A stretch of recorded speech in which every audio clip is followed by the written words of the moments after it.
Hello दोस्तों, कैसे हो आप सब। Welcome back to job university. मैं हूं प्रकाश। आज आरबीआई असिस्टेंट प्रीलिम्स की बहुत सारे कैंडिडेट्स की एग्जाम थी।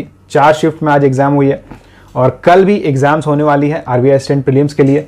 तो बहुत सारे कैंडिडेट्स जिन्होंने आज एग्जाम दिया है उनकी क्वेरी है कि कट ऑफ कितनी जा सकती है और उन्हें मेंस के लिए प्रिपरेशन करना चाहिए या फिर नहीं करना चाहिए। तो उसके बारे में इस वीडियो में हम बात करेंगे। सबसे पहले हम बात कर लेते हैं आज जो 4 शिफ्ट में एग्जाम्स हुए थे उस पेपर का लेवल कैसा था। फर्स्ट शिफ्ट की बात करें तो पेपर का लेवल काफ़ी इजी आया था और खास करके बहुत सारे कैंडिडेट्स लेकिन फंसे थे रीजनिंग सेक्शन में। एक ब्लड रिलेशन का जो क्वेश्चन दिया गया था, शायद ये क्वेश्चन गलत था। मैक्सिमम कैंडिडेट्स कह रहे हैं कि ये क्वेश्चन गलत था। अगर क्वेश्चन गलत रहेगा तो आपको मार्क्स मिल जाएगा, तो आपको घबराने की जरूरत नहीं है। सेकेंड शिफ्ट की बात करें तो सेकेंड शिफ्ट में पेपर का लेवल काफ़ी ईजी था। मैक्सिमम कैंडिडेट्स ने 90+ अटेम्प्ट किया है। थर्ड शिफ्ट की बात करें तो अगेन थर्ड शिफ्ट में खेला हो गया। ईजी टू मॉडरेट लेवल का क्वेश्चन पूछा गया था और क्वांट्स काफ़ी टफ आया था एंड लेंदी आया था, जिसके कारण बहुत सारे कैंडिडेट्स के टोटल जो अटेम्प्ट है ये काफ़ी कम हुए।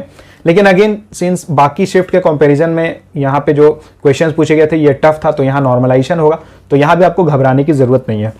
फोर्थ शिफ्ट की बात करें तो फोर्थ शिफ्ट में भी काफ़ी ईजी क्वेश्चंस पूछे गए थे। मैक्सिमम कैंडिडेट्स ने 90, 92, 93 ऐसे अटेम्प्ट किए हैं। तो अगर ओवरऑल बात करें तो आज first, second and fourth shift में मैक्सिमम कैंडिडेट्स ने 90+ अटेम्प्ट किया है। पेपर के लेवल की बात करें तो अगर 2019 से हम कंपेयर करते हैं तो 2019 में जो आरबीआई असिस्टेंट प्रीलिम्स की जो एग्जाम हुई थी उसमें भी क्वेश्चन का लेवल इजी था और इस बार भी क्वेश्चन का लेवल इजी ही है। एक चीज़ यहाँ पे आपको नोटिस करना हो कि जो नंबर ऑफ कैंडिडेट्स है ये बहुत ज़्यादा इंक्रीज हुए हैं और इसका रीज़न भी है कि बहुत सारे कैंडिडेट्स अभी गवर्नमेंट जॉब को लेकर बहुत ज़्यादा मोटिवेटेड हो चुके हैं। और साथ ही साथ अगर वैकेंसीज की बात करें तो 2019 में 926 वैकेंसी निकली थी और इस बार नंबर ऑफ वैकेंसीज इंक्रीज हुई है, 950 वैकेंसी निकली हुई है। लेकिन यहाँ पे आपको एक चीज़ ध्यान देना होगा कि जो नंबर ऑफ वैकेंसीज है ये ऑल इंडिया के लिए नहीं है, ये रीजन वाइज डिस्ट्रीब्यूटेड है। तो कुछ रीजन्स में नंबर ऑफ वैकेंसीज इंक्रीज हुई है, कुछ रीजन्स में नंबर ऑफ वैकेंसीज डिक्रीज हुई है।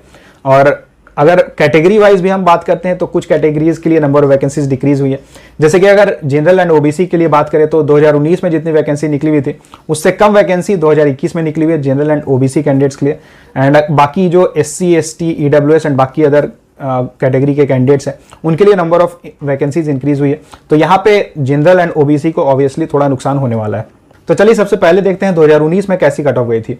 तो अगर हम जनरल कैटेगरी के लिए अगर बात करें तो मैक्सिमम रीजन्स में आप देखोगे कि 92, 93, 94 ऐसे करके कट ऑफ गया हुआ है। कुछ कुछ रीजन्स है, कुछ कुछ जोन्स है जैसे कि मुंबई, नागपुर, गुवाहाटी, यहाँ पे कट ऑफ 90 से कम है या 90 है।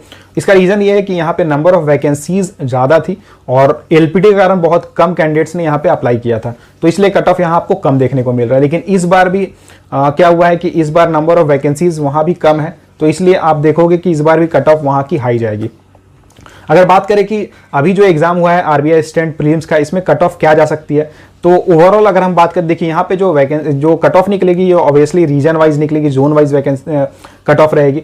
लेकिन यहाँ पे अगर मैं ओवरऑल बात करूँ तो 92 +-2 आप एक्सपेक्ट कर सकते हो कि कट ऑफ जाएगी। और जो कैंडिडेट्स ये पूछ रहे हैं कि मेंस की तैयारी करनी चाहिए या नहीं करनी चाहिए, तो मैं आपको बता दूं कि आपको मेंस की तैयारी जरूर करनी है। एक फ्री मॉक टेस्ट लिंक मैं डिस्क्रिप्शन बॉक्स में डाल दे रहा हूँ, ये मॉक टेस्ट आप जाकर दो ताकि आपको पता चलेगा कि आप किस सेक्शन में वीक हो, किस किस टॉपिक में वीक हो और आपको कितना इंप्रूव करने की जरूरत है। देखिए आपको मैं तैयारी करने इसलिए बोल रहा हूं क्योंकि अभी लगातार एग्जाम्स होने वाले हैं। अभी अगर आपने ESIC UDC की प्रीलिम्स दी होगी तो ESIC UDC का मेंस होने वाला है। उसके बाद अभी बहुत सारी वैकेंसीज भी निकली है, ESIC, SSO, ECGC, PO। अगर आपने सिड भी भरा होगा तो सिड भी ग्रेड A की एग्जाम होने वाली है।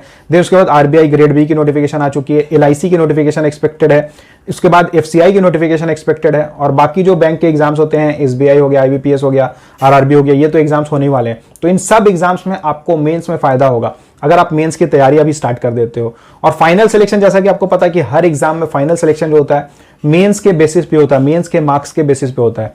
इसलिए अगर आप अभी तैयारी स्टार्ट कर देते हो और डेडिकेटेड वे में, फोकस्ड वे में जो सिलेबस रहता है उसे फॉलो करके अगर आप प्रिपरेशन करते हो और टारगेट करके चलते हो कि 2022 में ही आपको सिलेक्शन लेना है, तो आपका सिलेक्शन जरूर हो जाएगा। बस आपको मेहनत करना होगा और लगे रहना होगा। यहाँ बस कंटिन्यूटी की जरूरत होती है। बहुत सारे लोग क्या होते हैं ना कि डीमोटिवेट हो जाते हैं, उन्हें लगता है कि प्रीलिम्स मैंने दिया, प्रीलिम्स नहीं हो पाया। तो ऐसा एक एग्जाम नहीं है, ऐसा बहुत सारे एग्जाम है। अगर आपका हो सकता है एक एग्जाम में नहीं हो पा रहा होगा तो इसमें आपको घबराने की जरूरत नहीं है, क्योंकि ये पार्ट है सिलेक्शन का, यही प्रोसेस होता है, यही पार्ट होता है। हो सकता है किसी एक एग्जाम में आप क्वालिफाई नहीं कर पाओ, लेकिन आगे जितने आने वाले एग्जाम्स है सब में आप क्वालिफाई कर जाओ। ऐसा होता है बहुत सारे कैंडिडेट्स के साथ। तो इसलिए आपको हार नहीं मानना है, लगे रहना है और टारगेट करके चलना है कि कुछ भी हो जाए 2022 में आपको सिलेक्शन जरूर लेना है। So all the best.